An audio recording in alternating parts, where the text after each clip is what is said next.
Amém. Hoje vamos ler o capítulo 3 da carta de Efésios, entender um pouco o que esse capítulo tem para as nossas vidas, entender um pouco o que aí está escrito. É um desafio, né? Nós vamos começar lendo dos versos 1 a 6 de Efésios 3, para iniciarmos a meditação disso que esse momento de Paulo nos ensina, em nome de Jesus. Acharam 3? Verso 1 do capítulo 3. Glória a Deus. Diz assim a palavra do nosso Deus: por essa razão, eu, Paulo, prisioneiro de Cristo Jesus, por amor de vocês, os gentios, certamente vocês ouviram falar da responsabilidade imposta a mim em favor de vocês pela graça de Deus. Isso é, o mistério que me foi dado a conhecer por revelação, como já lhe escrevi brevemente. Ao lerem isso, vocês poderão entender a minha compreensão do mistério de Cristo. Esse mistério não foi dado a conhecer aos homens de outras gerações, mas agora foi revelado pelo Espírito aos santos apóstolos e profetas de Deus, a saber, que mediante o Evangelho, os gentios são co-herdeiros com Israel, membros do mesmo corpo e coparticipantes da promessa em Cristo Jesus. Até aqui só, porque já tem muita informação, né? Mas hoje você vai entender, porque a gente não colocou um menorá na mesa, nem uma estrela de Davi, nem uma bandeira de Israel. Mas enfim, estamos no centro da nossa carta, tá bom? Estamos no meio da nossa leitura, capítulo 3, e nós então continuamos na construção, essa construção eclesiológica, né? Entendendo a compreensão desse edifício espiritual, assim chamado igreja. Igreja é algo espiritual, não é algo físico, e nós temos que entender isso. Bom, o capítulo 3 começa aqui, vamos entender esses primeiros 6 versículos para você tomar posse aí.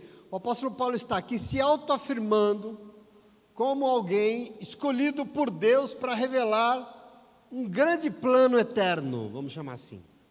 Ele está se colocando aqui, ele vai chamar esse plano de o mistério de Cristo. E eu quero que você hoje vá para casa entendendo que mistério é esse. Que plano é esse? Quem participa do que Deus planejou? É um pouco isso que nós temos que entender hoje. Vamos tentar ver isso. Então, primeiro Paulo vai se colocar então como um agente desse plano de Deus aqui na terra. E de cara, ele deixa claro que ele faz isso como prisioneiro de Cristo por amor aos gentios. Quem são os gentios? Bom, via de regra, gentios na Bíblia são todos os povos, todas as nações que não são judeus. Todo mundo que não é judeu é gentio. Não importa japonês, francês, italiano. Então veja, existe um pano de fundo aqui que você precisa entender para compreender o que ele está dizendo aqui. Porque Paulo era judeu, ele conhecia o judaísmo como ninguém. Quando nós lemos lá Romanos 11, os meninos podem colocar ali para a gente ler, Romanos 11, do 13 ao 14, ele fala sobre o seu ministério, ele diz assim, eu agora estou falando a vocês, gentios, considerando que eu sou apóstolo dos gentios, exalto o meu ministério, na expectativa que de alguma forma possa instigar ciúme entre os meus compatriotas, a fim de que alguns deles sejam salvos. Paulo, um judeu, se coloca como um apóstolo dos gentios, e ele leva a mensagem, quer dizer, o apóstolo Paulo então foi escolhido por Deus para levar o evangelho a quem? Todas as outras nações da terra, conhecidas de então. Isso não vem dele, porque Jesus já havia anunciado isso. Em Atos capítulo 1, versículo 8, Jesus disse, antes de subir aos céus, que vocês receberão poder quando o Espírito Santo descer sobre vocês, e vocês serão minhas testemunhas em Jerusalém, em toda a Judéia, na Samaria e até os confins da terra. O plano de Deus tem esse alcance. Que alcance? O mundo todo. Paulo foi incumbido, então, dessa obra de levar o nome do Senhor a todas as nações, aos gentios. Mas isso não foi algo muito simples. essa tarefa foi muito grande. Por quê? Porque para cumprir a sua missão, Paulo teve que enfrentar coisas difíceis, sobretudo leituras equivocadas, interpretações equivocadas sobre Deus, sobre o que Deus queria fazer. Por exemplo, vocês sabem que o maior enfrentamento de Paulo, e aliás, a grande questão que permeou o primeiro século da igreja, foi um problema. Quem é que tinha direito à salvação que há em Cristo Jesus? Quem é que ele veio salvar? Isso era um problema nesse primeiro momento da primeira igreja, dos primeiros 100 anos. O Senhor nasceu aonde? Nasceu em Israel, na nação de Israel. Portanto, ele veio como judeu, certo? Esse era o Senhor Jesus. Mas isso trouxe um grande desafio para a primeira igreja. Por quê? Porque os judeus tinham uma leitura de Deus sobre eles, dizendo que eles, judeus, eram escolhidos por Deus para serem propriedade exclusiva do Senhor. Isso são judeus. Essa é uma leitura que eles têm desde Abraão. O Senhor escolheu Abraão, certo? Como o Senhor escolheu Abraão, a descendência de Abraão é povo escolhido por Deus. Judeus entendem que eles e só eles são nação eleita, escolhido por Deus desde Abraão para serem portadores da vontade de Deus aqui na terra. Essa é a leitura judaica. Eles não entenderam que as coisas mudaram. Quando o Senhor Jesus nasceu como judeu, de cara, a conclusão dos judeus que se converteram a Jesus, qual que era? Bom, a salvação veio para quem? Para os judeus. O Senhor Jesus é um judeu. Então essa leitura deles, a salvação veio para os judeus. Tudo que Jesus representa, tudo que ele veio fazer, teve um destinatário. Quem? As ovelhas desgarradas de Israel. O povo de Israel tinha que ser salvo. Jesus estava cumprindo as promessas do Antigo Testamento, e as promessas do Antigo Testamento são para os judeus. Isso eles pensaram. É assim que eles interpretaram, mesmo os que eram e aceitavam e se rendiam a Jesus, que se convertiam a Jesus. Portanto, salvação é para quem? Para os judeus. O Senhor quer salvar um povo eleito para levar para morar com Ele. Esse povo que Ele escolheu desde Abraão, o Senhor veio resgatar o seu povo. Os primeiros convertidos, então, do primeiro século, tentam o quê? Adaptar Jesus um pouco ao que já existia na história do judaísmo. Esse aqui é o desafio da igreja. Bom, o Evangelho já tinha deixado muito claro que essa leitura de, vamos dizer assim, de exclusividade, né, não estava e nunca está e não está até hoje no coração de Deus. Isso não está na palavra de Deus, nem no Antigo nem no Novo Testamento. Vamos ver alguns exemplos, por exemplo. Vocês lembram quando nós lemos Atos dos Apóstolos? Tem uma passagem em Atos 10 de Pedro, na sacada da casa, em Jope, na sacada da casa de Simão, o curtidor de couro, e Pedro está com fome, é na hora do almoço. Ele está morrendo de fome, ele está com fome na hora do almoço, mas não tem, o almoço não está pronto. E aí Pedro vai para a sacada para orar, para ver se saciava a fome um pouco, vamos orar. E aí ele tem uma visão. Ele vê um lençol descendo do céu, uma visão espiritual, e nesse lençol, dentro dele, toda sorte de animais que os judeus abominavam, que os judeus consideravam impuros, naquele lençol. E a ordem do Espírito, a ordem do Senhor foi: Pedro, levante-se, mate e coma. Imagina Pedro com fome. Mas veja, ele rechaçou essa ordem do Senhor por 3 vezes. Afinal, um bom judeu que ele era, um judeu convicto, jamais poderia negar o Antigo Testamento, jamais poderia negar as proibições quanto aos animais impuros. Jamais eu vou fazer isso, Senhor. A ponto de que em Atos 10, versículo 15, o Senhor diz a ele: Pedro, não chame impuro o que Deus purificou. Veja, como assim? Quer dizer que não foi o Senhor quem disse que os animais são impuros, a gente não pode comer? Quer dizer, cria um clima. Essa visão que o Senhor deu a Pedro, ele não estava entendendo. Mas ela tinha uma função para dizer para ele que o problema não é ele comer, não é ele encher a pança de carne, não. Ele estava com fome, tudo bem, mas foi para ensinar que o Senhor estava na terra e ele tinha coisa com os judeus, sim, mas não só. O Senhor tinha coisa com toda a humanidade. O Senhor queria alcançar toda a humanidade, inclusive os gentios. Tanto que, como consequência dessa visão, na sequência dessa visão aqui de Pedro, o Senhor manda ele na casa de um gentio romano chamado Cornélio. Logo depois disso, chegam os homens de Cornélio e levam ele lá para Cesareia. Leva ele até a casa desse gentio, e na ocasião, Pedro diz, inclusive, Atos 10, versículo 28, ele diz assim, quando ele chega na casa do homem, ele chega cheio de receios. O Senhor já tinha falado com ele numa visão, mas ele fala assim, vocês sabem muito bem que é contra a nossa lei um judeu associar-se a um gentio ou mesmo visitá-lo em sua casa. mas Deus me mostrou agora que eu não deveria chamar impuro ou imundo a homem nenhum. Percebe por que a visão dos lençóis? O que o Senhor quer dizer? E no versículo 34 de Atos 10, ele diz assim, ó, agora percebo verdadeiramente que Deus não trata as pessoas com parcialidade, mas de todas as nações, Ele aceita todo aquele que o teme e faz o que é justo aos olhos de Deus. Quer dizer,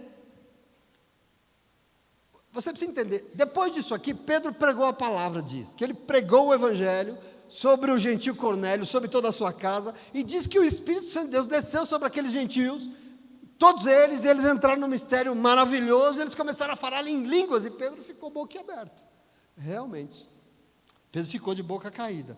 Isso é um marco para a igreja. O Senhor queria constituir a sua igreja, e Ele queria que o alcance da sua igreja fosse muito além. E aí, veja, para a primeira igreja, é um problema isso.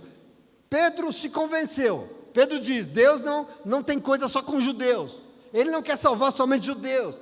Mas a reação da igreja, quando soube que Pedro esteve na casa de um gentio, comendo com ele, e aí foi um horror, eles foram para cima dele, eles como assim, você fez isso, criticaram Pedro, você entrou na casa de um incircunciso, você quer dizer, a igreja do Senhor Jesus, e aí ele teve que se defender, ele teve que dizer, não fui eu, foi o Espírito de Deus, o Senhor tem coisas, você não está entendendo o que Deus quer fazer na terra, através de nós que somos a igreja, mas enfim, essa é a realidade da igreja, é isso que nós vamos enfrentar aqui, quer dizer, o próprio Jesus tinha afirmado, por exemplo, quando ele esteve com aquela mulher estrangeira, gentia, que aceitou as migalhas da mesa dos judeus, serve para mim as migalhas, eu não preciso comer o pão na mesa com vocês, as migalhas que caem na mesa dos filhos, vindos do Senhor me servem, quer dizer, nesse momento o Senhor elogia, e diz, em Israel, entre os judeus, não tem uma fé como dessa mulher, e o texto diz que o Senhor ministrou cura sobre ela, e teve salvação sobre ela, assim foi com o centurião romano, um gentio, enfim, essa leitura judaica tinha problemas, porque parece que nem Jesus, nem o Espírito Santo de Deus concordavam muito com ela, aqui nós temos que entender a igreja, quer dizer, mesmo assim toda a exclusividade que estava na cabeça dos judeus, quanto à sua eleição por Deus, eles transferem para a salvação que é em Jesus Cristo, eles migraram, eles começaram a fazer a mesma leitura. A questão daquele momento era, Jesus nasceu judeu, mas ele veio só para os judeus que pensavam os convertidos, ele veio para salvar somente os judeus convertidos, é isso? Essa era a questão. Os outros povos, os gentios, também podem ser salvos. Gente que não é, né? Segundo Jesus, o Espírito Santo, para Deus não tem essa exclusividade. Por quê? O alvo dele é toda a humanidade caída que desejava, o Senhor desejava alcançar e salvar. E esse era o enfrentamento. Se teve alguém que encarou essa questão como ninguém, esse alguém foi Paulo. Ele enfrentou isso com uma força, isso atrapalhou muito ele. Por exemplo, quando ele foi alcançado, quando ele foi quebrado, quando ele foi enviado como apóstolo, no primeiro momento, o que ele faz? Ele sai pregando aonde? Nas sinagogas judaicas para converter os judeus ao Senhor. Ele começa o seu ministério pregando aos judeus, mas os judeus não aceitavam a pregação de Paulo, e ele se revoltou. Nós estudamos isso lá atrás, em Atos Apóstolos. Tanto que no capítulo 28, nós vemos um Paulo extremamente irritado com a rejeição dos judeus, com a pregação do nome do Senhor Jesus. E em Atos 28, ele diz assim, eu estou pregando, vocês judeus não querem ouvir. Portanto, eu quero que vocês saibam que a salvação de Deus é enviada agora aos gentios, porque eles vão ouvir. O próprio Espírito Santo de Deus diz para Paulo, inclusive quando ele está em Jerusalém, que ele está sendo ameaçado de morte, porque os judeus rejeitavam a sua palavra, Paulo, você vai pregar para os gentios agora, não se preocupe. Aliás, no início do chamado de Paulo, em Atos 9, quando ele se converte, qual é a fala do Senhor? Atos 9:15, o Senhor diz assim, Ananias, vá lá, ore por ele, vá lá, este homem é meu instrumento, escolhido, esse homem Paulo, para levar o meu nome perante os gentios e os seus reis, e também perante o povo de Israel. Percebe aqui a obra de Deus, o que Ele quer fazer? E nós temos que entender quem nós somos nisso, porque significa que a leitura que a primeira igreja estava fazendo de Jesus, e que Jesus veio para a salvação somente da descendência de Israel, parece que é furada. E eu estou dizendo isso porque em Efésios é isso que vai ser enfrentado. Paulo vai dizer, por essa razão, nós lemos aí no verso 1, eu, Paulo, prisioneiro de Cristo Jesus, por amor de vocês, os gentios. Ele está pregando para quem? Ele está falando com quem? Com os gentios. Essa é a minha responsabilidade em favor de vocês, que me é dada pela graça de Deus, a saber, o mistério que me foi dado por revelação. Eu quero que você entenda isso hoje, porque nós estamos falando da nossa vida. O mistério, que mistério é esse, Paulo, que ele está falando aqui? O mistério de Cristo. Porque ele diz assim, ó, esse mistério está oculto. Mistério. Rapaz. Esse mistério estava oculto, mas agora foi revelado pelo Espírito Santo aos apóstolos e profetas. E ele diz algo muito importante.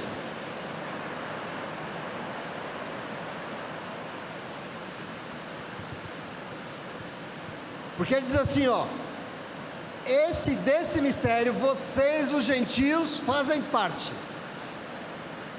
O mistério de Deus não é para um povo específico, não é para uma raça, para uma nação, é para todos os povos da terra. Vocês fazem parte, porque vocês são co-herdeiros juntos com Israel.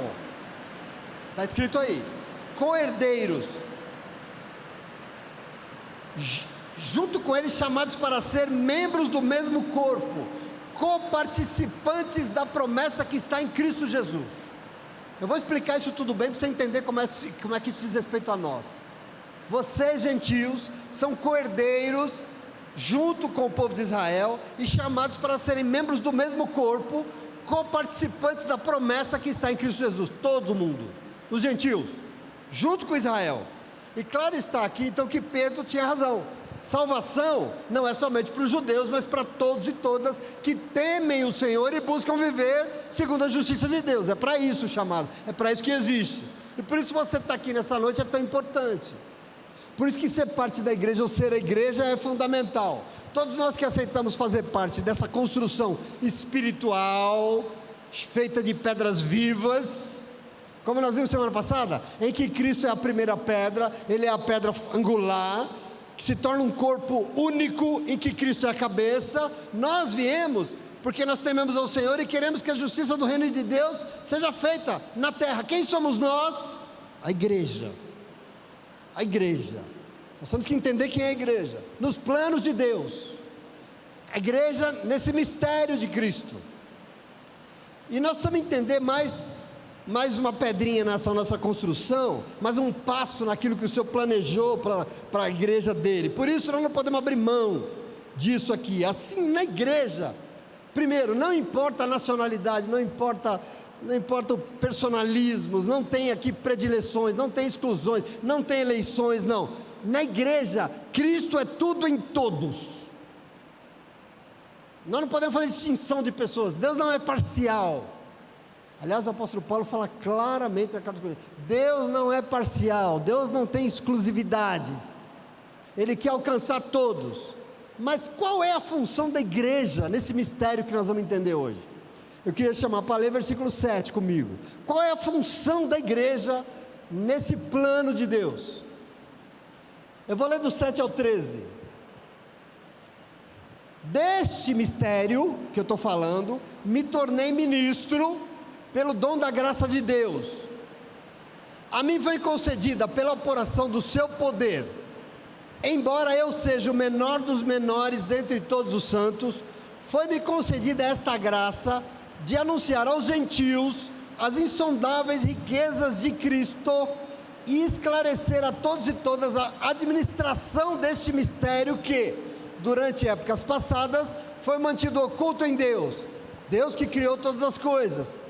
A intenção dessa graça era que agora, mediante a igreja, a multiforme sabedoria de Deus se tornasse conhecida dos poderes e autoridades das regiões celestiais, de acordo com o seu plano eterno, que Ele realizou em Cristo Jesus nosso Senhor, por intermédio de quem temos livre acesso a Deus em confiança, pela fé nele.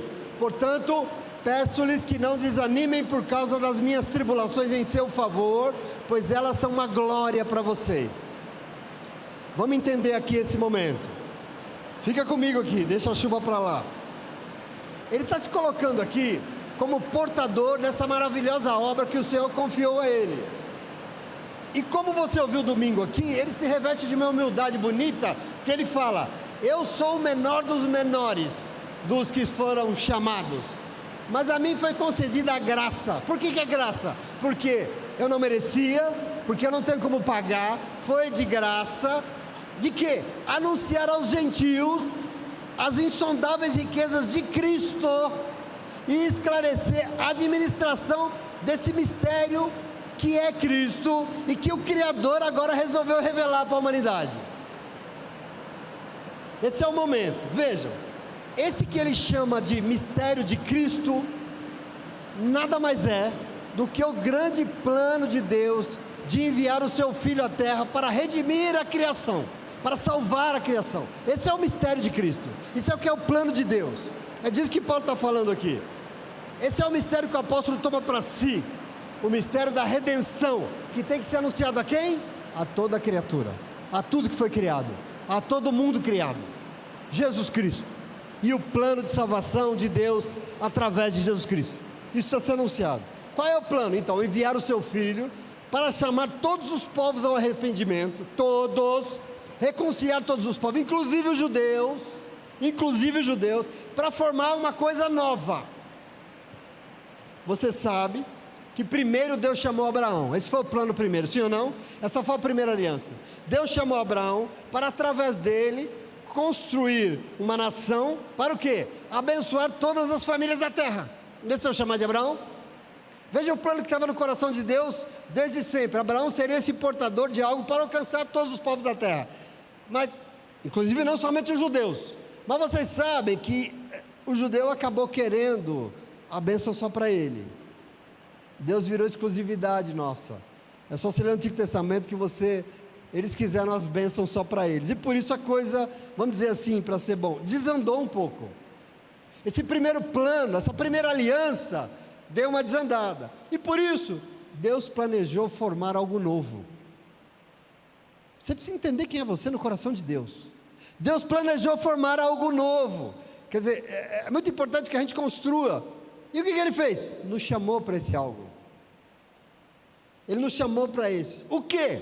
Formar na terra uma edificação espiritual para se unir ao seu Filho, para se unir a Cristo e se tornar aquilo que o texto chama de a noiva de Cristo, a união perfeita com Ele, e formar uma nova família na terra, uma nova descendência sanguínea, um novo projeto, mas não somente com os descendentes de Abraão, mas com todos e todas que temem ao Senhor e querem viver segundo a justiça de Deus. Que edificação espiritual, que algo novo é esse? Que coisa nova foi criada? Que nova aliança é essa? A igreja, meus irmãos. No sangue de Jesus derramado, foi chamado um povo para se render a Ele e fazer algo novo, para continuar alcançando todas as famílias da terra. Se não deu certo com a primeira aliança, tinha que ser com a segunda agora. Se o sangue de Abraão falhou, agora é o sangue de Jesus Cristo. E quem é que é chamado para estar aspergido sob o sangue de Jesus Cristo? A igreja, nós. Você entende quem é você no plano de Deus? Quem é você no coração do Senhor? Isso é maravilhoso demais, sim ou não? E nós temos que tomar posse disso. Quem é chamado para fazer parte da igreja? Há um povo que ele elegeu, escolheu. Qual é a medida que Pedro disse? Todos e todas que temem ao Senhor. João 3,16, ele enviou o seu Filho por muito amar a terra, para que todo aquele que nele crê, não é um povo, é quem crê nele, quem se rende à justiça dele, vai fazer parte, vai se tornar um só corpo, tendo Jesus como a cabeça. O nome disso é igreja. Esse é o plano de Deus para a tua vida, para a minha vida. É isso que Ele quer fazer na terra, através da nossa vida. É por isso que nós estamos aqui nesse lugar, nessa noite, em nome de Jesus. Amém? Ou seja, para Ele a igreja é esse ajuntamento que inclui judeus e gentios, todos os povos, todas as nações, e é nessa igreja que o mistério de Cristo se realiza. Presta atenção, isso é muito bonito. Afinal, na igreja do Senhor, o corpo é governado por quem? O corpo é governado pela cabeça. Quem é a cabeça? Cristo. Portanto, a terra tem que saber O quê? O mistério tem que ser anunciado. Inclusive, ele diz aqui no texto, anunciado para os poderes e autoridades das regiões celestiais, não só na terra. Tem que ser anunciado para todo mundo, no céu, na terra, onde estiver, para quem quiser ouvir, tem que ser anunciado, isso é muito importante. A igreja faz parte desse testemunho maravilhoso, desse mistério da redenção que o Senhor tem, e nós temos que testemunhar para quem quiser ver, nós, eu e você. Nós somos salvos e salvas pelo Senhor, nós somos um testemunho vivo na terra, e todo mundo na terra, no inferno, no céu, não sei aonde, tem que ver, tem que saber que existe uma igreja na terra, que existe um plano de redenção na terra, através das nossas vidas, porque foi para isso que o Senhor nos chamou, meu irmão, em nome de Jesus. Aonde for, o nome do Senhor Jesus tem que ser anunciado, como Paulo falou em Filipenses 2, quem lembra? Filipenses 2, versículo 10, 11, ele diz, para que ao nome de Jesus se dobre todo o joelho, aonde? No céu, na terra, debaixo da terra, e toda a língua confesse que Jesus Cristo é o Senhor, para a glória de Deus Pai. De quem é o papel de anunciar que o nome de Jesus é soberano? Quem? Nossa, a igreja do Senhor, você faz parte desse mistério, não é lindo isso? Eu me sinto num orgulho lascado, tem orgulho santo, se tiver, eu me sinto. Ser chamado por Deus para isso é um negócio maravilhoso. Então o plano de Deus, o mistério divino precisa ser conhecido por todos e todas, nesse mundo, nas regiões celestiais, e nós temos que conhecer, aí ele vai dizer aqui, a múltipla sabedoria de Deus, e ele fala um negócio extraordinário, ele vai conhecer através da igreja, está escrito aí, ele vai conhecer graças à igreja, graças ao testemunho da igreja, meu irmão. Eu fico vendo igreja na internet, dá vontade de dar uma ânsia de vômito desgraçado. Eu não sei se o nó de alguém aqui dá, fígado dá nó? Fígado. O meu dá às vezes. É só ver uns testemunhos, mas esse homem tem que testemunhar um mistério divino, um plano de redenção eterno. Essa igreja tem que ter, e está aí fazendo isso. Eu quero que você tome posse disso em nome de Jesus. Aliás, você pode se orgulhar até, porque é maravilhoso, você faz parte de um plano, desse negócio maravilhoso, chamado Cristo, e é nele, é por intermédio dele, que nós vamos ter, o texto diz, livre acesso a Deus, que nós temos liberdade de nos aproximar de Deus novamente. Você é ferramenta de levar o mundo a se aproximar de Deus outra vez, ter comunhão com Deus. Percebe como o papel da igreja como manifestação na terra do plano de Deus, precisa alcançar todas as nações. Percebe como isso é maravilhoso? Isso é sensacional. Entende como estar unido nesse corpo que é tão importante? Isso é fundamental. Isso não está aqui para dar carro e emprego para ninguém. Isso está aqui para salvar a humanidade. Pelo amor de Deus. É para mostrar que tem um Deus que é maravilhoso e que nos ama. Em nome de Jesus. Amém? Aí leia comigo o versículo 14 e 15. Porque ele vai dizer assim, ó, por esta razão, ajoelho-me diante do Pai, do qual recebe o nome toda a família nos céus e na terra. O que ele está dizendo aqui? Me ajoelho diante do Pai, presta atenção aqui, que nos deu o seu nome para fazermos parte da sua família nos céus e na terra. Olha isso. Eu não sei o que você entende dessa igreja, eu sei o que você veio fazer aqui. Ele nos dá o privilégio de fazer parte da sua família, de ser filhos e filhas, e para isso ele nos dá o seu nome. Ele nos dá o privilégio de falar em seu nome. Pode falar em nome do teu pai lá. É isso que ele te deu um nome. Um pai não dá um nome para o filho? Ele nos deu dele. Para nós. É maravilhoso demais. Falar em nome dele. Justo nós que somos o menor dos menores. E você pode perguntar, mas por que então? Eu fui escolhido para isso? Por quê? Não, sabe por quê? Por uma única razão, não é eleição. É porque nós fomos e escolhemos e aceitamos ser governados pelo Espírito Santo. Essa é a questão.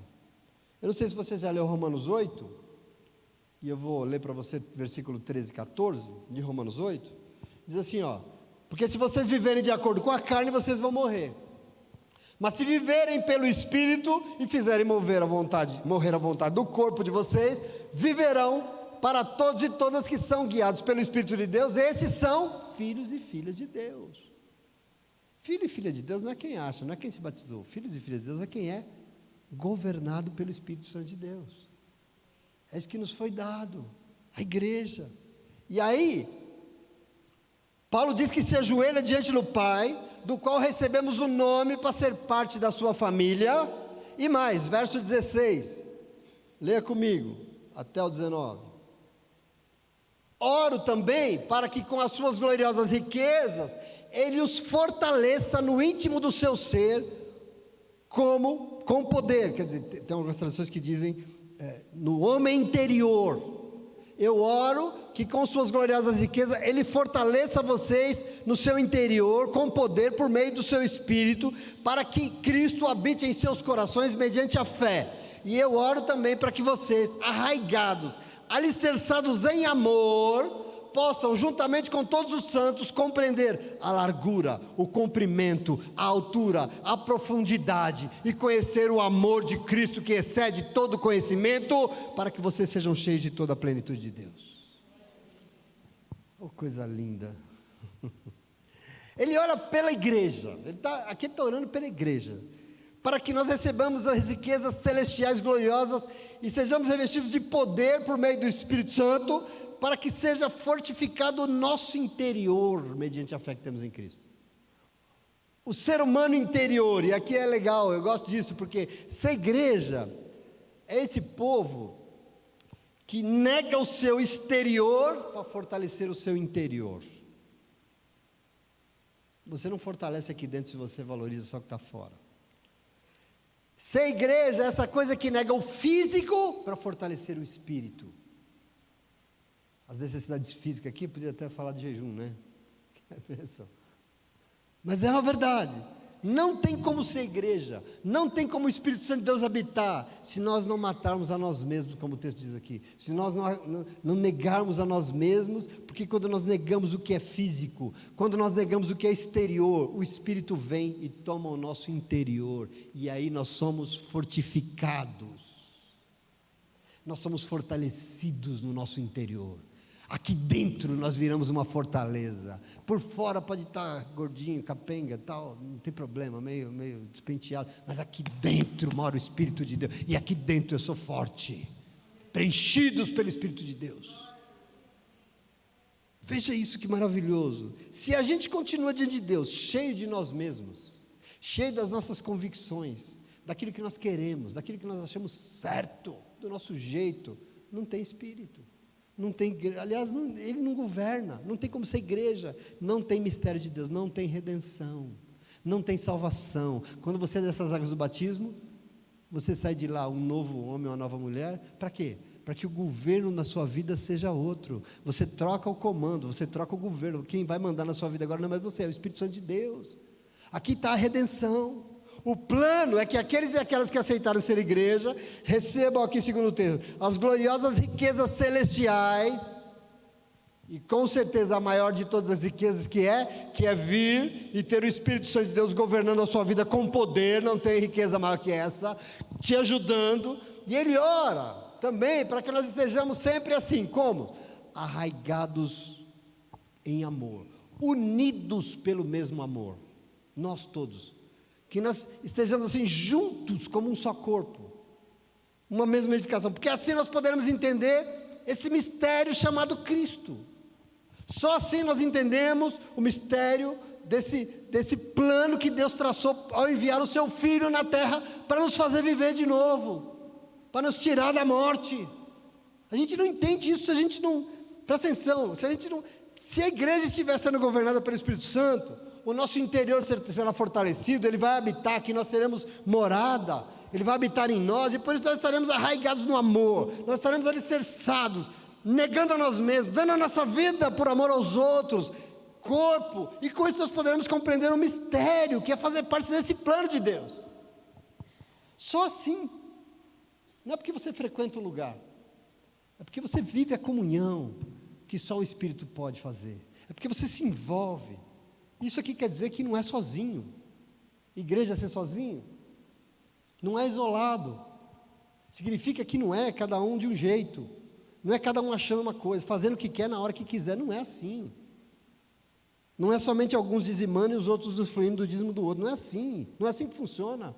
Igreja é outra coisa. Igreja é um corpo único, com o mesmo objetivo, o mesmo espírito, todo mundo envolvido na mesma questão, buscando os mesmos objetivos. Querido, o compromisso tem que ser de todos e todas. Não dá para ser igreja sem a comunhão da reunião.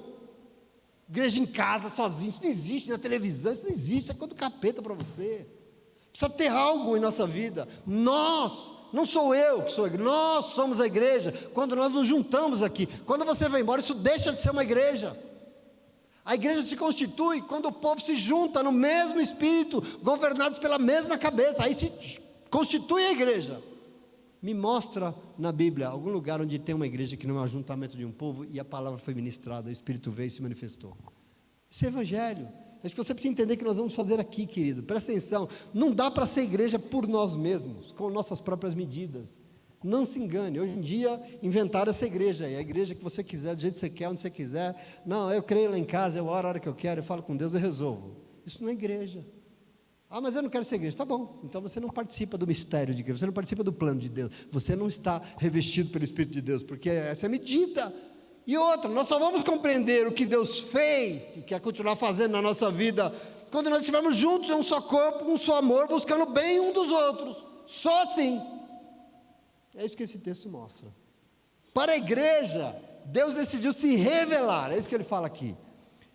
E a nós é revelado o mistério de Deus. Quando nós somos igreja, nos é dado o privilégio e a força de compreender o quê? A largura, o comprimento, a altura e a profundidade, conhecer a exata dimensão, conhecer o quanto Ele nos ama, conhecer a exata medida do amor de Cristo que excede todo e qualquer entendimento, conhecimento deste mundo, para que com isso sejamos cheios de toda a vida plena que Ele quer nos dar, em nome de Jesus.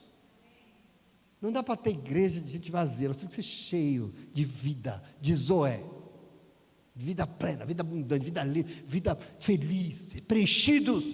Mas para isso tem que ser esse corpo, tem que ser governado pela cabeça que é Ele.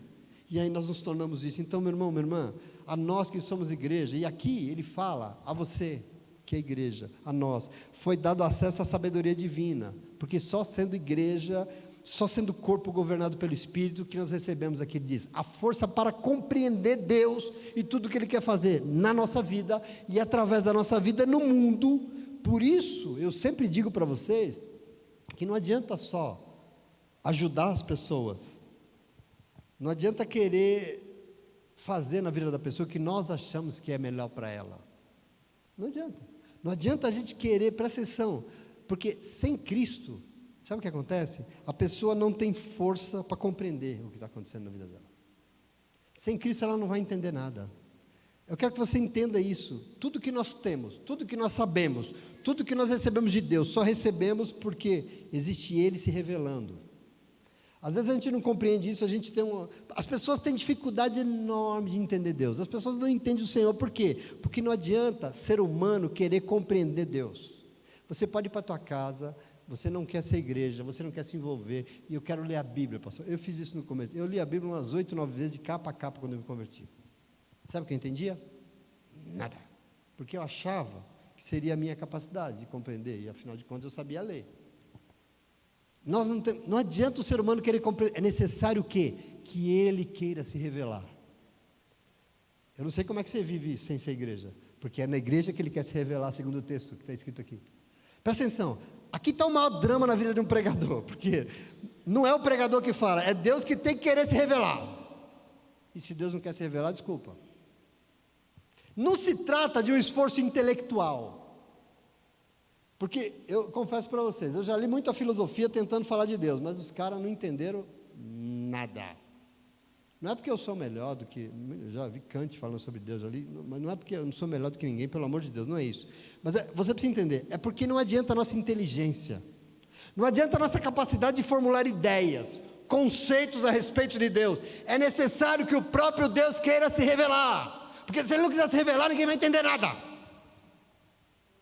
A igreja diz para isso, para Deus vir e falar o que Ele quer, se revelar, porque se Ele não quer se revelar, ninguém vai entender Deus nunca. Por isso Paulo diz que ele recebeu as gloriosas riquezas do alto. Tudo que ele escrevia, tudo que ele dizia era fruto de revelação e não do que ele achava. Efésios 3:3 nós lemos, o mistério que me foi dado a conhecer por revelação. Efésios 3,5 ele diz: esse mistério não foi dado a conhecer aos homens de outras gerações, mas agora foi revelado pelo Espírito Santo. Se Deus não quiser vir à terra e se revelar, é limbo, é nada para nós. Compreenda isso.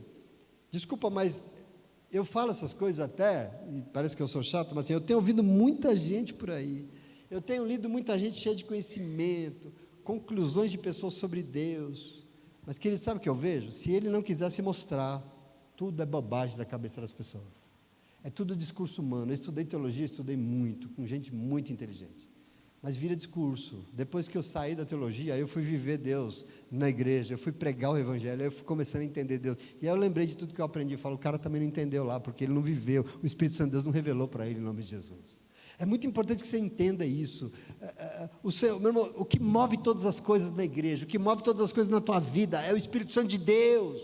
Na igreja não adianta falar bonito, na igreja não adianta uma fala rebuscada, não adianta coisa cheia de capacidade do pregador. Se o Espírito Santo de Deus não falar, não adianta, vai ser só mais uma palavra legal, e aí você fala, da hora mano, mas só também, mais nada. Não converte, não muda, não transforma, não salva. Quem salva não é o pregador, quem salva é o Espírito de Deus. Então ele tem que vir falar, é ele que tem que falar, ele tem que querer, porque o problema mesmo é que para você viver digna e plenamente, você não precisa de conhecimentos humanos. Esse aí você tem de sobra. Você tem universidades, livros, conhecimento humano é o que não falta, mas não sei se esse conhecimento humano todo está resolvendo as coisas, tá? A gente anda meio capenga, né? Sabe por quê? Porque eu queria dizer para você, o que você precisa de fato é um conhecimento que venha do alto, que venha dos céus para a tua vida. Ah, mas eu não tenho que buscar conhecimento humano? Tem, lógico que tem. Ele é importante. Mas aqui eu estou falando de salvação. Aqui eu estou falando de igreja, aqui eu estou falando de vida plena, aqui eu estou falando de vida abundante, de vida resolvida em todas as dimensões, sejam familiares, seja financeira, seja aqui dentro, no nosso interior, eu estou falando é disso, e disso nós precisamos de algo que venha dos céus. Sabe o que você precisa? Você precisa de revelação, você precisa de igreja, você precisa que o próprio Deus abra a boca e decida falar contigo, porque quando Ele se revela, tudo é possível, tudo. Não existe impossíveis para Deus. Lembra quando o anjo desceu e falou com Maria? E ela falava, esse plano é doido, isso é impossível. E o anjo falou o que para ela? Maria, quem está falando com você? É o próprio anjo Gabriel. Acaso existem coisas impossíveis para Deus? Se você precisa de um milagre, se você precisa de algo impossível, você precisa de revelação, você precisa que Deus venha e fale contigo em nome de Jesus, amém? Essa é a minha oração. Quando o Senhor abrir a boca e falar contigo, que é tudo que você precisa, Ele decide se revelar, você vai conhecer a largura, o comprimento, a altura, a profundidade, a totalidade do mistério de Deus. Só Ele pode te dar essa dimensão do todo. A gente fica na igreja buscando migalhas, misérias, miudinhas, coisas que não dizem da tua vida, da tua existência. Só nele você vai conhecer. Quando o Senhor vem e fala conosco, não é pregador que fala bonito não, mas o próprio Deus. Só assim nós vamos compreender a verdadeira dimensão do quanto Ele nos ama, do quanto Ele é maravilhoso, do quanto Ele quer o nosso bem, tudo que Ele fez por nós, tudo que Ele quer fazer na humanidade através da nossa vida em nome de Jesus.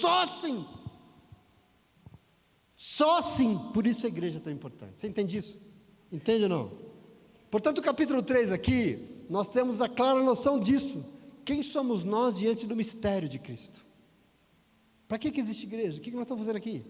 Um monte de filhos e filhas chorando nos pés do pai porque quer pirulito, é isso? Presente? É isso que nós estamos fazendo aqui? Não, existe algo muito maior. Eu e você somos a igreja, e sobre nossas vidas está a responsabilidade dada pela graça de Deus, e não é porque nós merecemos, nós não somos melhores do que judeus, nós não somos melhores do que muçulmanos, nós não somos melhores do que católicos, que macumbeiro, nós não somos melhores do que nada, nós não somos melhores do que ninguém, mas é presente da graça de Deus para as nossas vidas, é de graça, em dar esse testemunho para todas as nações da terra, para debaixo da terra, para as nações celestiais. Eu não sei o que Deus traçou um plano para redimir a criação. Deus traçou um plano para salvar a humanidade. Ele enviou o seu Filho amado à terra. Ele veio, Ele nos alcançou, Ele nos amou, Ele morreu por nós. E Ele nos chamou para testemunhar o seu nome a toda criatura, até os confins da terra. Ele me chamou. É isso que eu quero anunciar para vocês. Nós somos igreja em nome de Jesus. Amém? Mas entenda que nós só vamos compreender essa dimensão do que Deus fez, a largura, o comprimento, a altura, a profundidade desse amor, através da revelação, não tem jeito. O Senhor tem que querer se revelar, nós temos que entender isso. É o Espírito Santo de Deus vindo, revelando uma palavra, e nós recebemos a revelação, e aí nós vamos entender o que é plenitude de verdade. Nós vamos entender o que é vida de verdade. Nós vamos compreender o que Deus está nos dando, e Deus está nos dando uma honra. Por que Deus está nos dando essa honra? Porque Ele está fazendo algo extraordinário em nós. Por que Ele está fazendo isso? Porque a gente merece? Não, porque Ele quer, através das nossas vidas, como Paulo disse aos romanos aqui, na expectativa de que de alguma forma eu possa instigar ciúmes nos outros, de todo esse amor que Ele tem pela minha vida, e eles também possam se render a Ele. Eu quero manifestar no mundo o que Deus fez lá na minha casa, na minha família, na minha vida, no meu caráter, na minha história. Eu quero testemunhar para todo mundo que quiser ver no céu, embaixo, onde for, não me importa onde eu estiver, porque talvez com isso eles fiquem com ciúmes dessa minha vida bonitona. Olha como gente bonita, olha o Cleiton como está bonitão. Eles vão ter ciúme, e talvez eles queiram o Senhor também, né? Glória a Deus por isso, sim ou não? Maravilhoso demais. E é esse Deus que nós nos rendemos. Esse é o teu Deus, é esse Deus que nós amamos, nós adoramos, é Ele quem rege os nossos dias, é esse Deus, que só Ele que nós adoraremos, e mais nada, não tem outro Deus. Presta atenção, Ele pode fazer coisas inimagináveis, como Paulo diz aqui, Ele pode fazer coisas que excedem qualquer conhecimento humano. Não sei se você crê nisso? Às vezes a gente quer de Deus aquilo que a gente acha que entende, que Ele, não. O que Ele pode fazer excede todo o conhecimento que existe na terra. Eu não sei se você crê. Você crê? E que bom que você crê, porque ele termina assim, ó, verso 20 e 21, só para encerrar. Ele diz assim, ó: aquele que é capaz de fazer infinitamente mais do que tudo o que pedimos ou pensamos. Eu vou ter que repetir isso. Aquele que é capaz de fazer infinitamente mais do que tudo que pedimos ou pensamos, de acordo com o seu poder que atua em nós. A Ele seja toda a glória, aonde? Na igreja e em Cristo Jesus, para todas e por todas as gerações, e para todos sempre, amém, glória a Deus. Você recebe isso, aqui, neste lugar na igreja, você recebe isso? Se você recebe, aplauda o Senhor, porque Ele é bom, em nome de Jesus. Glória a Deus, e fica de pé. Vamos exaltar o nome do Senhor, vamos glorificar o Senhor.